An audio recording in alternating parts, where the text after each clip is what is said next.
ऐकलं? हं. गोकुळची बासुंदी पुन्हा खावीशी वाटतेय. खरं सांगू, मलाही खावीशी वाटतीये.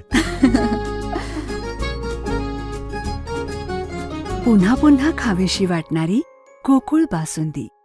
दूधगंगा धरणाच्या पाणलोट क्षेत्रामध्ये पावसाचा जोर ओसरला असून धरणामध्ये येणाऱ्या पाण्याची आवक कमी झाली आहे.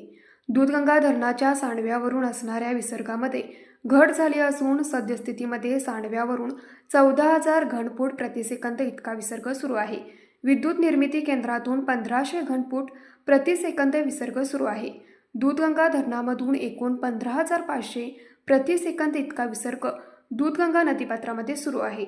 नदीपात्रातील पाणी पातळीत थोडी घट होऊ शकते. दूधगंगा नदीकाठावरील सर्व ग्रामस्थ शेतकरी यांनी कोणत्याही कारणासाठी नदीपात्रात उतरू नये, सर्वांनी आवश्यक ती खबरदारी घ्यावी, असे आवाहन कोल्हापूर पाटबंधारे विभागाच्या कार्यकारी अभियंता स्मिता माने यांनी केले आहे.